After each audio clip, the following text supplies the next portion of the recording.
Hi friends, hello, hi, how are you? I hope you guys are having an amazing, that light is not plugged in, hold on please. Oh, it was a little dark in here. Hi friends, hello, hi, how are you? I hope you guys are having an amazing day today. Hello and welcome to another video. Now this video is probably going to be just a little bit different than the normal content that I do on this channel. I have been trying to do some like newer stuff lately, and this was kind of inspired because I've been having a little bit of like a rough time lately.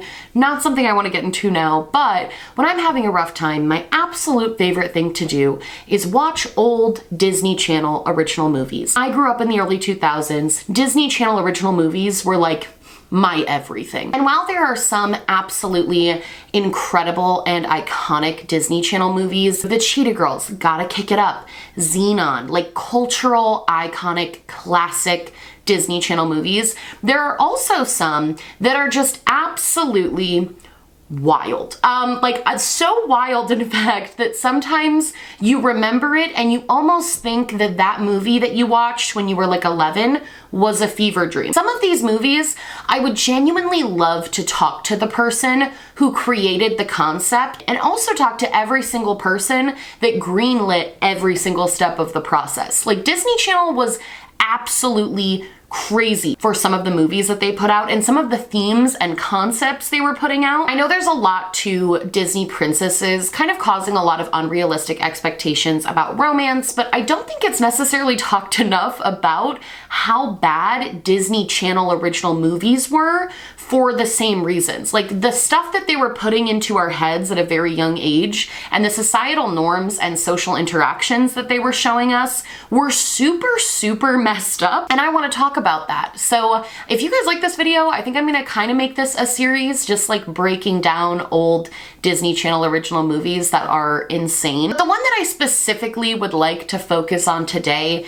is one that I happened upon a couple of days ago when me and my friend were looking for just an old school nostalgic movie to watch, and that is The 13th Year. This movie is wild. Okay, so my friend saw it and was like, oh my god, that movie is so kooky. And I was like, I don't even think I've seen that one before. Like, I don't really remember this movie. And she was like, no, it's the one where the kid becomes a mermaid and then leaves his entire family. And I was like, that wasn't a dream.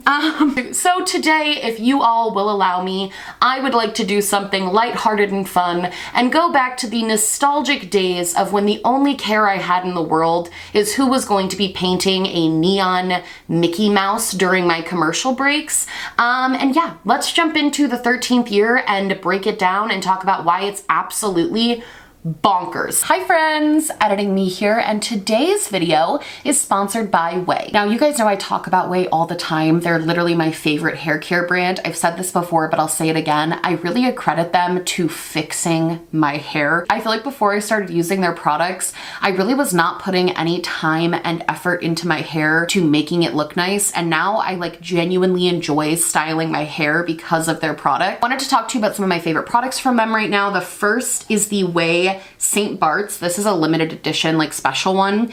It smells so good.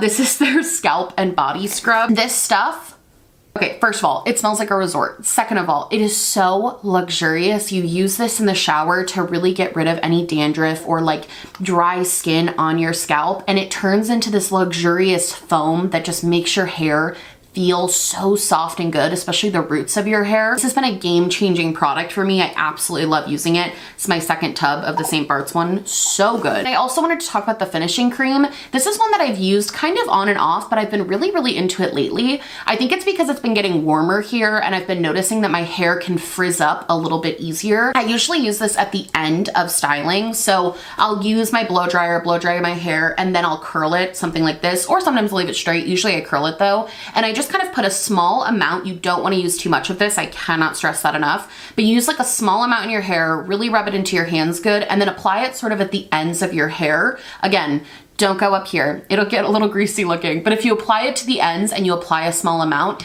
it just gives you that really finished, beautiful blowout look, and it keeps your ends from getting super frizzy or super sort of like messed up throughout the day. I also find that it does help my hair hold curls just a little bit better without giving you that sort of crunchy feel that something like a gel or a mousse might. Finally, I try not to harp about this too much because I don't want to be annoying, but the Way leave-in conditioner, so good. I'm not kidding, I used to use like 5 different leave-in conditioners. I was always using so many because my hair would get really tangled and really snarly. This stuff is amazing. I literally get out of the shower, dry off my hair, and put a few squirts of this in before I start brushing my hair, and it makes the brush slide through my hair. Like, it just works so freaking well, and it is easily my favorite product. If you try nothing else, try the leave-in conditioner. It is so good. I have a couple bottles of these like floating around. I use this product constantly, and it is by far my favorite. Like, absolutely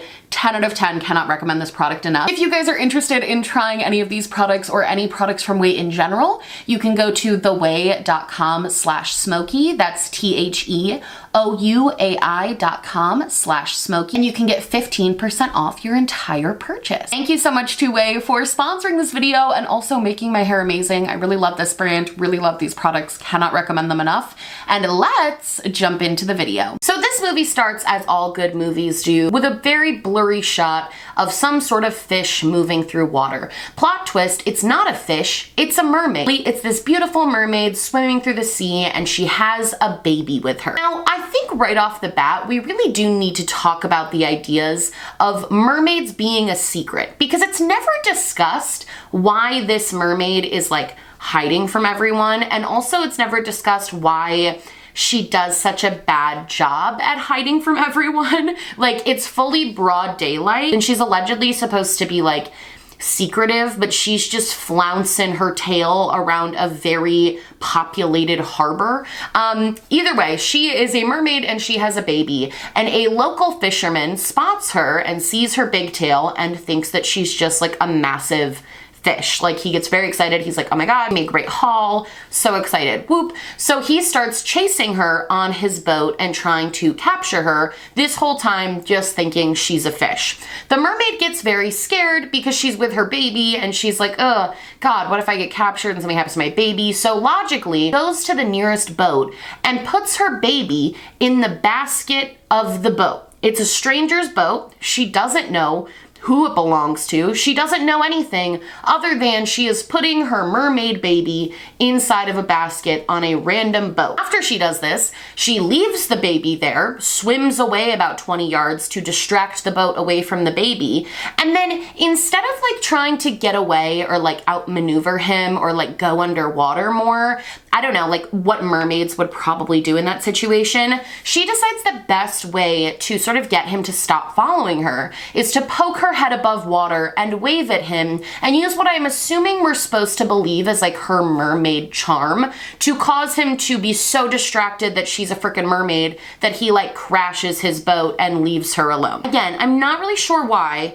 If it's supposed to be a secret that mermaids are real, her solution was to just be like, hey, it's me, the mermaid. Anyway, distracts this fisherman. He crashes his boat into a lighthouse. But then, unsurprisingly, the people who were on the boat that she placed the random baby in find the baby, because believe it or not, babies don't just sit silently most of the time. They actually do cry. So there's this couple on a boat who are trying to start a touring company, and they hear this baby crying on their boat. And their first reaction to finding this baby in the middle of the ocean that's just sitting on their boat is to hold him and say, oh my God, I want to keep him, as if he's just like a fucking stray dog they found in the middle of the road. So can we just talk about, I understand that for movies you're supposed to like suspend reality, but can we just talk about for a quick second how quite literally nobody would believe this story, and those two people would literally be in jail if they just walked into a police station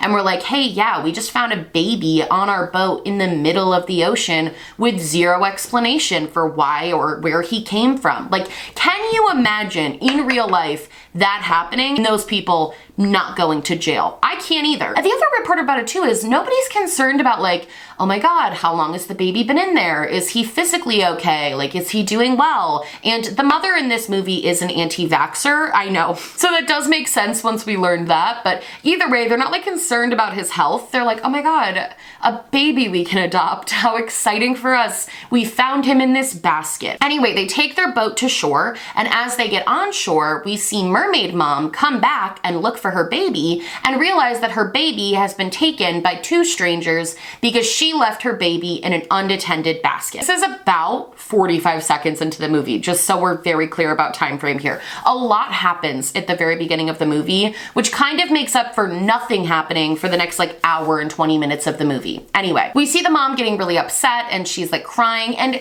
again, I would like to just really quickly go back. So when the mom thought that this fisherman was gonna like catch her, it was totally fine to reveal herself and reveal who she was and like show herself so that way he wouldn't do that. But when two human people are stealing her mermaid baby, unbeknownst to them, but like they're stealing her mermaid baby, suddenly she can't just like flap her tail to get their attention and tell them to bring the fucking kid back. Like suddenly that's too wild and crazy for her to do. So she just solemnly watches as they take her child away from her to shore. So flash forward 13 years and we see kind of where Cody is now. He helps his parents out on their tour boat company and he's also a very good swimmer. Shockingly. The day that we flash forward to is when there is a big swim meet that will allow them to qualify for the state finals, I think. I don't know. The energy and sort of stress that they put on this group of 12 to 13-year-olds to perform at a middle school swim meet is kind of a lot. The coach of this team is basically just a massive asshole who's putting way too much pressure on teenagers and projecting what he wished his life was like onto them. Cody shows up to the swim meet just in time, but he does come in second place because there's this kid who's kind of like his arch nemesis. But he's kind of like a frenemy though, because like they're friends, but they also hate each other and they're also rivals in the pool. He makes it to the swim meet just in time. He comes in second place to the kid he always comes in second place to, but it doesn't matter because even though Cody came in second place, the entire team performed well enough that they are going to go to the state championships. And this is very exciting. This is also when we are introduced to Sam, who is Cody's girlfriend. And I'm not really sure, I feel like this could be an entire video of itself too. I'm not really entirely sure why Disney was so obsessed with preteen love stories and why they thought it was like a really fun and cool idea to have a bunch of 12-year-olds like kissing and showing that to everyone and like making that seem incredibly normal that these like children would be having what is basically perceived as a very adult-like relationship. They hang out all the time, they give each other presents, they rely on each other mentally and emotionally, and they also kiss. It's like, why can't they just be friends? Why do we need to have 12-year-olds being sexualized on camera? Like literally, what is the point of that? Anyway, we flash forward the next day and we see that Cody is like the most popular guy at school. All the kids are like, hey Cody, cool to see you Cody. Ugh. Like they're obsessed with him. And of course, we also see the nerd character. I think one of my least favorite and probably one of the most damaging Disney Channel original movie tropes that was out there was the idea that if you were smart, that meant you were uncool. And if you weren't smart and you didn't get good grades, that meant that you were cool. I would argue that was probably one of the more damaging messages that the Disney Channel were sending. Like this kid Jess is totally fine. He just like likes biology and they basically tell him that he's a fucking nerd who deserves to get the shit beat out of him. Like it's wild. Like he has no friends. Everybody outwardly bullies him. He's just like the kid that everyone picks on solely because he wears glasses and he's smart. So if you're smart, nobody will like you. That's the lesson there. After we sort of meet all of these main characters, so there's like Cody, his girlfriend Sam, Jess the nerd, and then all of the parents kind of involved, we realize that Jess's dad is actually the fisherman who saw the mermaid 13 years prior, the one who crashed his boat and kind of the reason that Cody is in the position he's in now. You see Jess's dad getting mocked and made fun of by other people because basically nobody believes that he actually saw a mermaid because like why would you believe that? Like, I don't know why he even thought it was appropriate to tell everyone that he saw a mermaid, but I guess for the past 13 years, he has become obsessed with mermaid theory. He has an entire workplace dedicated to it. One of his main reasons for going out on his boat now is not to fish, but it's more to like collect junk from the ocean and try to piece together the mermaid puzzle. He is like utterly obsessed with mermaids. And in turn, he's sort of neglecting Jesse in the process, because Jesse comes in and is like, hey dad, like, can you help me with this? And he's like, leave me alone. I gotta learn more about mermaids. It's just the weirdest dynamic on the planet. We see all of the kids in biology class together. They're gonna be doing a project that is based on marine biology, which is frankly perfectly timed given what's about to happen to Cody. It's so spooky how that works out in movies. The teacher picked who the pairs for the project were going to be, and of course Cody gets paired with Jess, the nerd. And of course that is just horrific for his image, but Cody, he's not like the other mean guys, okay? He just stands there silently and watches while Jess gets bullied, but he doesn't actively participate in the bullying. So he's the good guy in the story. Don't worry. Cody and Jess make plans to start their project, but first, Cody has to have his big 13th birthday party. At his birthday party, Cody is like chugging water, which nobody seems to find super weird. And him and his girlfriend, who's still 12, had a moment in the kitchen where she gave him a picture of herself for his birthday, and she also does this very, very cringy dialogue where she says that there's another gift for him, but it's one that he can't open, and surprise, it's their first kiss. I could literally throw up. As he kisses her, he actually literally electrocutes her, which I'm gonna talk in a second about the mermaid power that he holds, which includes electrocution, but anyway, as they kiss, he electrocutes her, and they're both like, oh, that was kind of weird. Like, that was a little bizarre that happened, but like, whatever. I guess sometimes electrocution happens while kissing.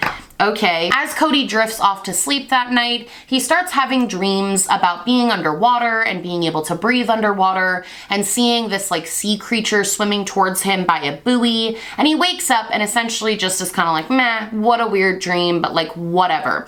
As he wakes up to his alarm, he goes to touch his alarm clock and he electrocutes it to the point of fucking destroying it. And his response to that is like, oh, that's a little kooky. It's like it happens every day to him. Like, it's the lack of alarm that everyone in this movie has about what is happening to this child is jarring to watch. Like, the fact that nobody seems concerned, insanity. Cody's not concerned. He just literally touched something and it blew up, but he's not nervous about that in the slightest. He just starts kind of getting ready for his day, getting ready to go to school. He goes downstairs and he drinks from like a milk carton, I think. And the milk carton just sticks to his fucking hands. It's like he's a mix of, what's that Spider-Man character? I know it's the bad guy.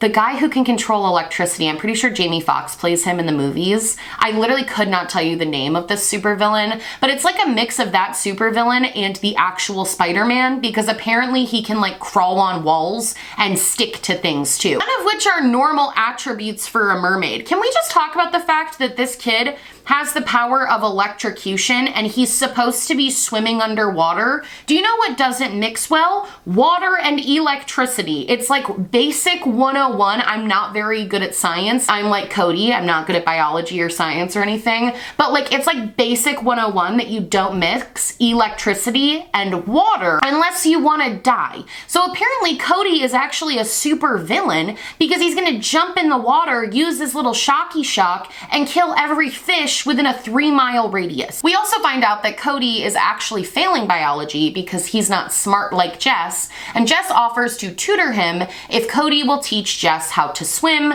because Jess can't swim and he just like starts flailing around and drowning every time he gets into a pool. As they shake on this little deal that they've just made, Jess finds that Cody has green scales growing on his hands and down his arm. Just like really weird, like green, I'll put a picture, weird green scales growing down his arm. And Jess is like, Cody, that is not great. Instead of being a little freaked out by this or concerned or scared or telling his parents or wanting to go to a doctor, Cody just tries to hide what very well could be a flesh-eating bacteria from his parents until it just magically disappears in front of his eyes. And then he quite literally is just like, meh.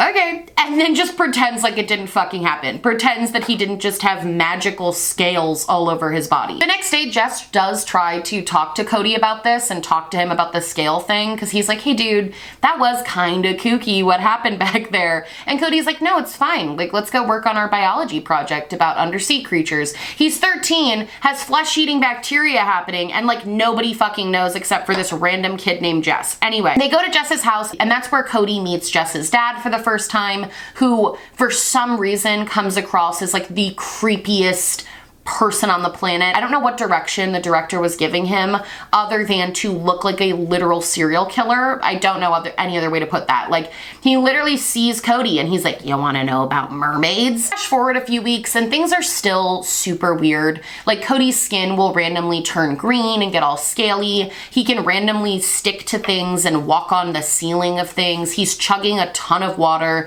He like doesn't feel good. And he finally tells his fucking parents, who honestly, once I heard their reactions, I understood much more about why he didn't tell his parents sooner. His mom basically takes his temperature and was like, you're the picture of perfect health. And his dad is like, hey, maybe we should bring him to a doctor. And his mom loses her fucking mind. She's like, doctors are just quacks with stethoscopes.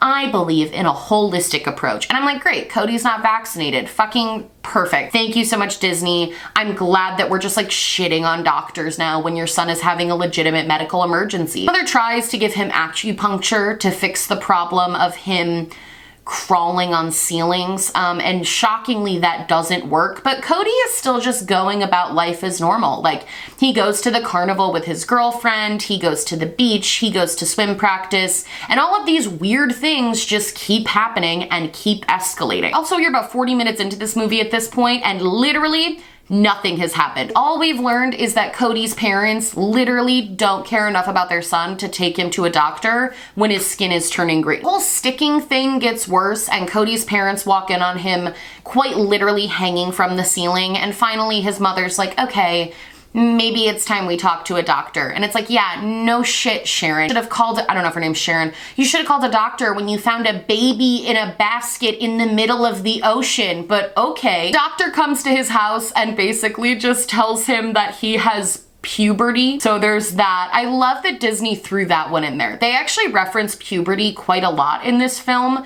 Like, there's one part where he's like, I thought I would be shaving and my voice would change, but I could have never anticipated growing fins. And it's like, what the, who wrote this? Basically, the doctor tells him that he's going through puberty, and Cody is not buying this. He's like, puberty doesn't mean that you can shock things. Like, I don't know a lot, but I sure do know that me being able to turn on a light bulb with my hands is not the result of puberty. So Cody goes to his new friend Jess, who he was bullying 2 weeks prior, and asks him for help. He asks him to run a series of tests to try and figure out what's wrong with him. So then we get this way too long montage of Jess and Cody taking samples from his little scaly arms, talking to fish. He has like a bunch of goldfish that apparently he can command to kill themselves, because he points at one and is like, you jump, and he jumps out of the fucking tank. Time him while he's swimming and see how long he can hold his breath underwater. And Jess is sort of starting to put together this picture in his head that Cody might be a fish. There's also one absolutely hilarious part during this montage where Jess hands Cody a light bulb and he can like light it up with his hands, and instead of, I don't know, losing their goddamn minds about that, because that's super fucking weird and you shouldn't be able to do that, they're both like, oh my god, may the fourth be with you, and pretend it's a lightsaber. What? I don't think anyone in this movie, besides Cody's girlfriend, who's still 12, I don't think anyone in this movie is properly enough freaked the fuck out by what's going on with Cody at any singular point in time throughout the entire thing. Like, I don't think there is a single person that is expressing real and genuine concern for his physical well-being throughout the entire fucking movie. So as Jess is doing more research into Cody's situation and sort of trying to piece together what's going on with him, because every 13-year-old has a comprehensive understanding of diagnostics, apparently. If you're a nerd, it also means you're a doctor. As he's doing all of this research, he starts going through his dad's stuff about mer people, because he's starting to get really suspicious that Cody is a mer person. And while he's doing this, he finds a book written about theories behind mermaids that basically says that a lot of mermaids can pass as humans until they turn the age of 13, and that is when their mer people powers start coming out uncontrollably, and they like can't stop being mer people at that point, apparently. So Jess actually puts it together that his dad saw a female mermaid 13 years ago. Cody is adopted, and he also just turned 13, and he goes to Cody and he's like, dude, you're a mermaid. Cody is obviously very skeptical, actually not skeptical enough, but he is a little skeptical about this whole diagnosis. He's like, I am not a fish. That seems weird. And he actually brought up the question that I had the whole movie, which was, if I'm a mer person, why do I have electricity coursing through my veins? To which Jess simply responds, you know, it's just like being an electric eel. When I tell you I screamed at the electric eel part. I literally, you could tell that somewhere along the way in the script, people were like, why is he electric? Like, why does he have electric powers? And the writers had to scramble for a reason. The power of him having electricity does play a role later in the movie, so it makes sense like down the line because of what happens, but it doesn't make sense in the context that he's a fucking mermaid. So obviously you could tell that the writers had to scramble, and they were like, what is in the ocean and also is an electric eel? And they just threw that in the script for clarity and context. So he tries to go to his anti-vax mother and father yet again to tell them like, hey guys, something's going on. Something's pretty weird right now. And they're like, you have electricity coursing through your veins? That's just puberty, son. Don't worry about it. During this conversation, his parents do start taking him a little bit more seriously because he sticks his hand under a running faucet and his arm immediately turns into like aggressive fish scales. So his parents are like, that is not so good. Maybe you are a merman. Maybe we shouldn't tell a doctor, I guess. His mom literally is like, oh, we can't take him to a doctor because what if they make him a weird science experiment for the government?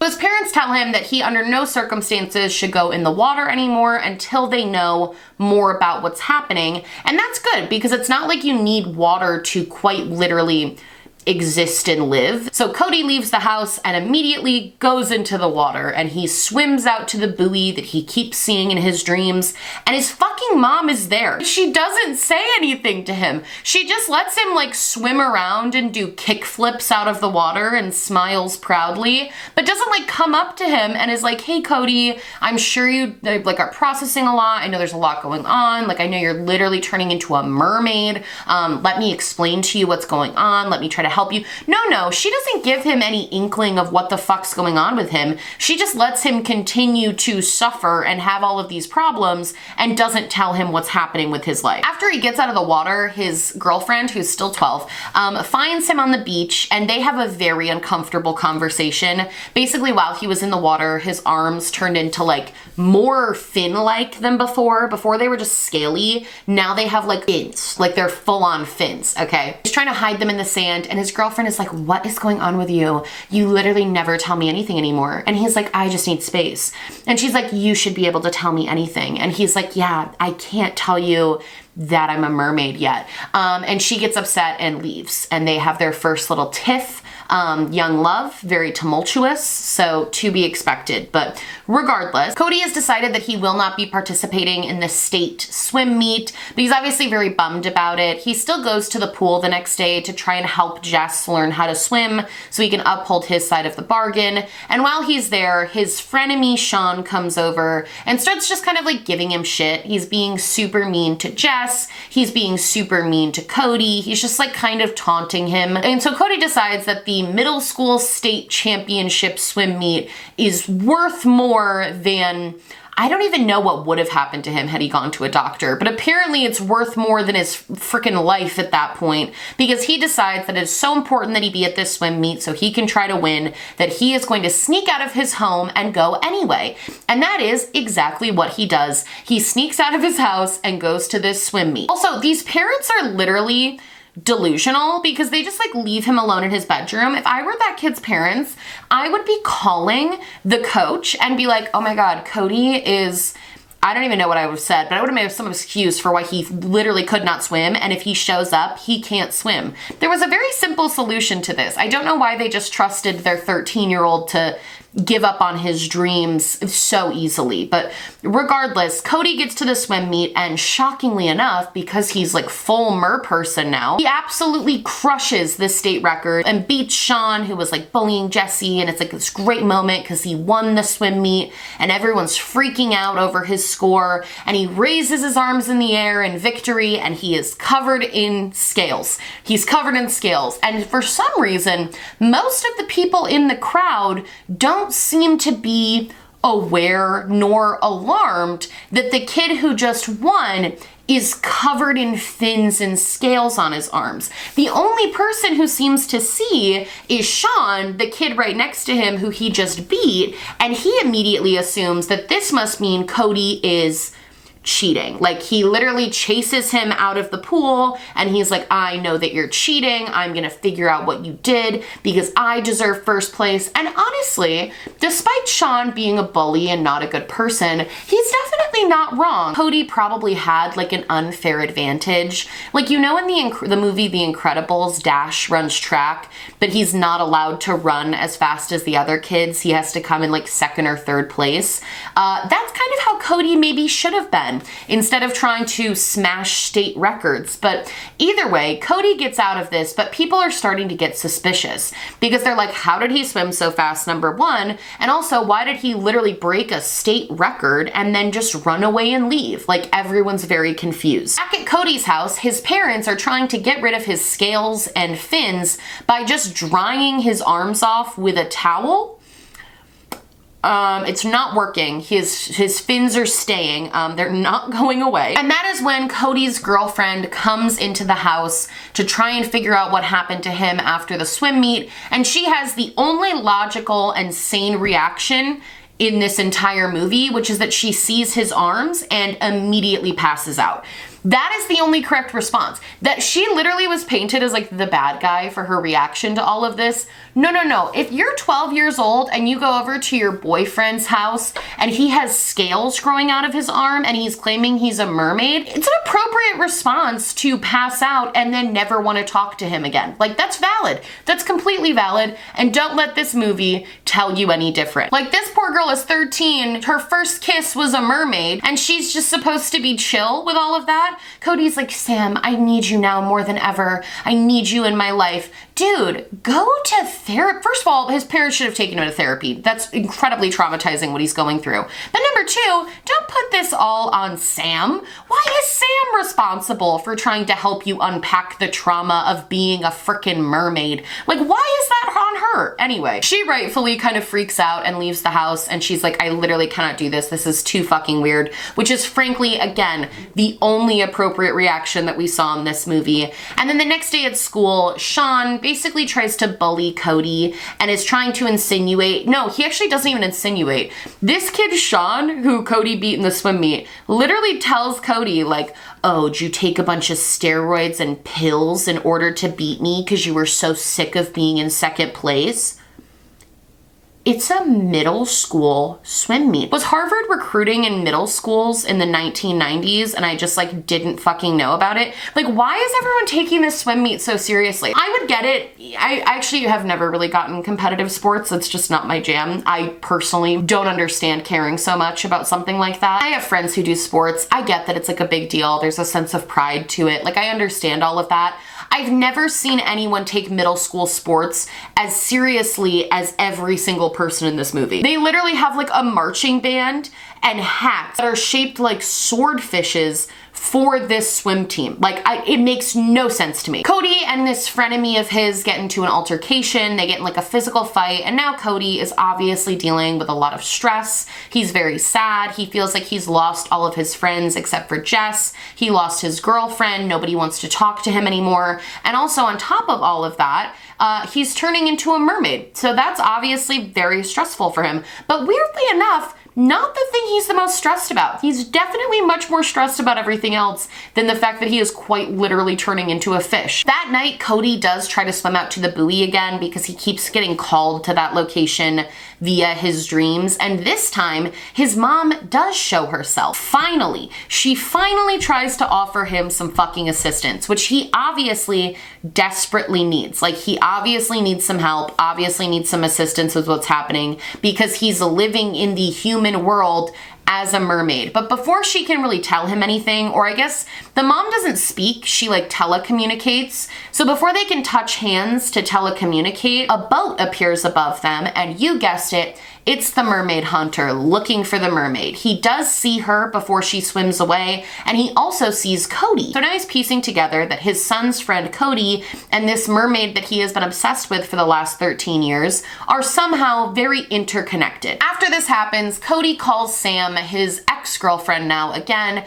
and basically leaves her this message begging and pleading her to meet up with him because he desperately needs to talk to somebody because there's just so much happening in his life. I know this is kind of a funnier video, but if we're gonna really talk about the fact that like this really traumatizing thing is happening, you have to put your significant other's feelings above your own. You can't have like a normal person reaction to that and like not want to talk to him or like be freaked out by that happening. Instead, you have to go be there for him and help him through his transition into a mermaid, even though it's terrifying to you and you're a child. Anyway, Sam is not the villain of this story. I'm so sorry. However, Sam does give in and she goes to meet up with Cody and like talk to him. She actually meets his mom because I guess now if Cody puts his foot in the ocean, his mother just appears. She can be summoned now via their, I don't know. She can apparently be summoned now. The mermaid appears and Sam is like, oh my God, she's so pretty.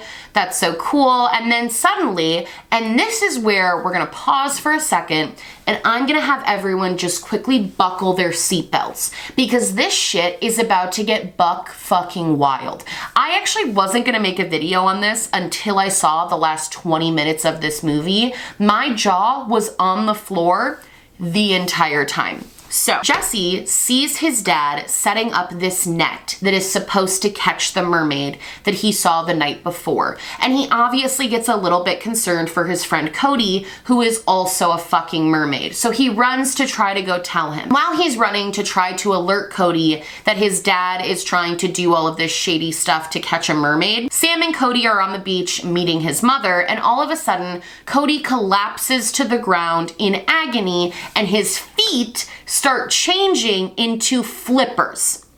They start changing into literal like fins. His feet start morphing in front of him into fins, and he's in a lot of pain because he needs to be in the water because he's turning into a fish. Cody sends Sam to go get his parents as he's like writhing in pain on the beach, and all of a sudden we see a blanket come over him and we wake up and Cody has been literally kidnapped. They don't talk about this enough. This man, this fisherman, Jess's dad, whoever the fuck, literally kidnaps Cody, takes him on his boat and puts him in like a little like thing, a bed of nets basically, pours water on him so he doesn't die from breathing oxygen because he's a fish, and he's like, hang on Cody, I'm just gonna use you as bait real quick so I can catch that mermaid you were talking to the other day. So this man kidnaps a fucking child, and nobody talks about that. Nobody, it's never brought up that he's committing a felony. He just literally kidnaps Cody and everyone's like, oh yeah, that makes sense, like anything to pursue a passion.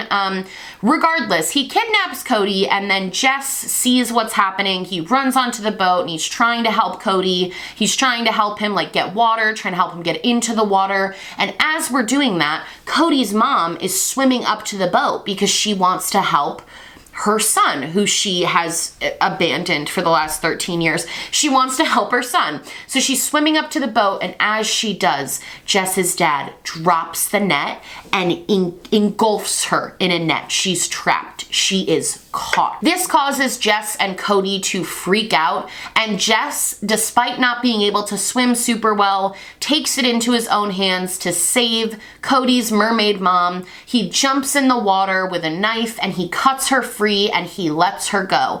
And as his dad starts lifting the net back up in order to see if the mermaid is there or not, Jess gets stuck in the net and then he starts aggressively drowning. Okay, so I just want to do this fisherman, Jess's dad, I just want to do a list of charges. Number 1 is kidnap and endangerment of a child. Number 2 is manslaughter for trying to drown his own child. And I also feel like we could tag on endangering an endangered species, because I would argue mermaids probably fall under that category, and he's trying to catch her in a net to like show his friends. So this man is committing multiple felonies at this point, but as soon as his son starts aggressively drowning, he's like, oh my God, no, what have I done? How did I let myself get this caught up in trying to catch a mermaid? And he jumps in the water to try to save him, but he can't find him because he's not a great swimmer either. That's when Cody comes to the rescue and jumps down, unties Jess's leg, and drags him to the pier, where suddenly his parents and his girlfriend just happen to be and happen to know where he was the whole time. They put Jess on the dock and Jess dies. He dies. He dies. He does come back to life, but he dies. They're like, he has no pulse. He's laying there unconscious on the pier. They're doing CPR and it's not working. They keep saying he has no pulse. At no point does anybody call an ambulance. So I guess Cody's mom really does feel strongly against doctors, because at no point are like paramedics called. Is anybody even calling for help in general? Everybody's just kind of laying there watching this kid as he is like literally dead and has no pulse. But Cody, not to worry, he realizes that he can save the day. He takes his hands and he shocks Jess. He shoots electricity directly into his heart and restarts his heart, and suddenly Jess is alive. And we don't even have time to like unpack what just happened to Jess. Like, he wakes up and he makes a joke and he's like, Cody, did your girlfriend just kiss me? Because the girl was giving him mouth to mouth, which is a life-saving procedure. But like, anyway, and everyone laughs and they're like, oh my God, son, I'm so glad you're okay. And I'm like, he was unconscious for a good 2 minutes. He might need to go to the hospital and make sure he doesn't have fucking brain damage. This was so wild. Also, the parents never say anything to Jess's dad about him like literally kidnapping their son. Jess never says anything about it. Cody's never like, hey man, that was kind of messed up how you tried to kidnap me and then trap my birth mom in a net. Like, that's just never talked about. But all of a sudden, mermaid mom comes out of the blue water and everyone forgets the fact that Jess basically just died, like literally died. And they're like, oh my God, what is that? And Cody's like, it's my mom. She wants me to go with her because she can help me through this transition and no one else can. And Cody's parents are just like, I mean, we're gonna miss you, but you should definitely go with this person we have never met before and we have no idea who the fuck she is. Like, you guys don't trust doctors, but you trust mermaids. Right. The movie ends, Jesus. The movie ends with Cody's girlfriend being like, don't meet any other girls. And his friend being like, man, I finally found a friend and now he turned into a fish. And his parents just like quietly sobbing on the dock. And Cody jumping into the water with his mermom. She somehow has the power and ability to fully transform his tail. And then it ends with him jumping out of the water in a perfect arch with his giant mer tail and swimming off into the ocean with her. They do mention that he'll be back in time for school. I didn't realize it was summer vacation about to happen. I couldn't tell if that meant he'll be back in time for school like in the morning, but it seemed like he was gonna be gone for a really long time based on everyone's reactions. Like, there was no time frame set up in this show, so I didn't realize that like summer was about to happen. Very confusing. Overall, absolutely batshit. Like, in this movie, we have a bunch of crimes committed, anti-vax rhetoric, horrific social norms that are being promoted and projected. And on top of that, the movie itself was just so insane. Like, it took so many, it went from like this kind of like silly, goofy, like, it's just a Disney movie, like whatever, you know, it's a little hokey, but like whatever, it's a little, to like, oh my God, he got kidnapped and now this child is dying. Like, it went from 0 to 10 million so fucking fast. I could not believe that this was real. could not believe that this existed. Still can't believe this exists, actually. I would, again, just love to be able to talk to people who created this movie. It's bonkers. That's gonna be it from me. That is the most insane, that is one of the most insane Disney Channel original movies that I have ever seen. But there's actually more. I have an entire list. If you want to see Brink, if anyone remembers what the fuck Brink was, boy, do I already have a script going for that. Anyway, let me know what you guys think about this video. Let me know if you liked this concept, if this was interesting or funny to you. I did, again, want to do something more lighthearted right now, just because there's so much fucking going on, but let me know if you guys like this video and your thoughts. Do you remember this movie? Did you like this movie? Is this how you remember everything happening? Because it sure was not for me. And yeah, I love you guys so much. If you like this video, please like and subscribe, or just subscribe, or do neither. Honestly, just so happy you're watching me. Thank you so much for being here. My merch, my social media, and my podcast and vlog channel will be linked down below, along with my social justice spotlight. You can go check that out. And yeah, I love you guys so much, and I will see you in the next one. Bye!